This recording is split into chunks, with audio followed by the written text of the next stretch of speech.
কেন আমি এত বড় চুলটাকে কেটে এত ছোট করে ফেললাম? লিটারালি তোমরা আমার কমেন্ট বক্স আর মেসেঞ্জার ভরিয়ে দিয়েছো এই প্রশ্নটা করে। অনেকেই বলেছো একদম ভালো লাগছে না দেখতে। তো কেন চুলটা কাটলাম সেটাই আজকে বলবো। আমি যেহেতু থাকি কল্যাণী থেকে কাঁচরাপাড়ায় চলে যাচ্ছি আমি ট্রেন ধরে। আমি আর ওই যে পিছনে আসছে বৌদি আর আমার মাও গেছিলো, আর একটা আন্টি আসবে কিছুক্ষণ পর। তো আমরা এই স্যালনে আগের থেকে অ্যাপয়েন্টমেন্ট নিয়ে রেখেছিলাম যে আমরা 3জন করব। তো সেখানে গিয়ে আমরা কোনোরকম কোনো কথা না বাড়িয়ে যে যার মতো সার্ভিস নেওয়া শুরু করি। আর আমার চুলের কন্ডিশনটা তোমরা দেখতেই পাচ্ছ, প্রচণ্ড বাজে। এই চুলটা ছেড়ে কোথাও যাওয়া সম্ভব নয়, তাই ভাবলাম ছোটো করে একটু কেটে একটু স্টাইল করে কেটে নিই। তো প্রথমে ভেবেছিলাম বাটারফ্লাই কাট দেবো, তারপরে ওখানকার ওনার বললো যে ভালো লাগবে না, তুমি বরঞ্চ লেয়ার কাট দাও, ওটাই ভালো লাগবে না। ঠিক আছে, তো আমি লেয়ার কাট দিয়েছিলাম, আর বাদবাকি যে দুজন গেছিলো তারা বাটারফ্লাই কাট করেছিল। এবার তোমরা অনেকে আমায় জিজ্ঞাসা করেছিলে দিদি তুমি কোন স্যালন থেকে কেটেছো, খুব সুন্দর চুল কাটা হয়েছে। হ্যাঁ, নো ডাউট আমার চুলটা খুব সুন্দর কাটা হয়েছে, আর আমার যে বৌদিকে দেখলে তার চুলও খুব সুন্দর কাটা হয়েছিল।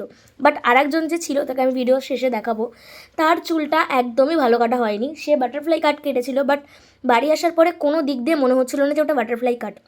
ওখানে বসে ওনারা সেট করে দেওয়ার পরেও উনি বলেছিল যে আমার ভালো লাগেনি চুল কাটাটা। বাট ওনারা কিন্তু কোনো রকম কোনো কেটে ঠিক করে দেয়নি, ওনারা সেট করে দিয়েছে। সেট করলে তো ওটা বাড়ি আসার পরে অটোমেটিক্যালি সেটটা চলে গেলে দেখতে ভালো লাগবে না। যাই হোক, এটা হচ্ছে 1 নম্বর কারণ যে একজনের চুল কাটাটা ভালো হয়নি। 2 নম্বর কারণ হচ্ছে আমরা ওনাকে যেহেতু ফোনে বুক করেছিলাম ভিডিও দেখে, তো ওনাকে বলেছিলাম যে বাটারফ্লাই কাট কাটবো, কত করে নেবেন। বলেছিল পার হেড 450 টাকা করে পড়বে। তো আমরা বলেছিলাম যে আমরা 3জন কাটবো, আপনি একটু ডিসকাউন্ট দিন। বলছে হ্যাঁ হ্যাঁ অবভিয়াসলি ডিসকাউন্ট দেবো, তোমরা আসো। তো যেহেতু ওনার সাথে আমাদের আগেই কথা হয়ে গেছিলো, তো আমরা পার্লারে গিয়ে সেরকম কোনো আর কথা বাড়াইনি, যে যার মতো চুল কাটতে বসে পড়ি। কাটা হয়ে যাওয়ার পর উনি বলছে যে 450 টাকা করে হবে না, এখানে 500 টাকা করে লাগবে।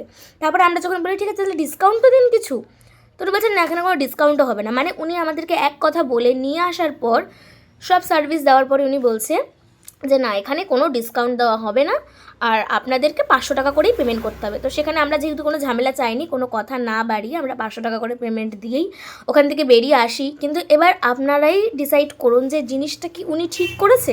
এবার অনেকেই বলবেন 500 টাকা নিয়ে তুমি এরকম করছো। না, 500 টাকাটা ব্যাপার না, ব্যাপারটা হচ্ছে উনি একটা কথা বলে আর একটা কথা উনি সেই কথাটা রাখছে না। এই জিনিসটা আমার খুব খারাপ লেগেছে, আমি খুব ডিসঅ্যাপয়েন্টেড হয়েছি। এই কারণেই তোমরা যখন আমাকে জিজ্ঞাসা করেছিলে দিদি এটা কোন পার্লার, আমি তোমাদেরকে কোনো রেকমেন্ড করিনি যে এই পার্লারে যাও, বা এই পার্লারের কোনো নামও আমি উল্লেখ করিনি। ভিডিওর মধ্যে আমি পার্লারের ওনার বা পার্লারের কোনো ভিডিও ক্লিপ আমি অ্যাড করিনি। তার কারণ হচ্ছে আমি চাই না আমার ভিডিওর কারণে ওনার কোনো ওরকম কোনো অসুবিধা হোক। বাট আপনাকে আমি একটাই কথা বলবো, যদি আপনি আপনার ভিডিও দেখে থাকেন তো এরকমটা আপনি কারোর সাথে প্লিজ করবেন না। যেটা কথা দেবেন সে কথাটা রাখবেন।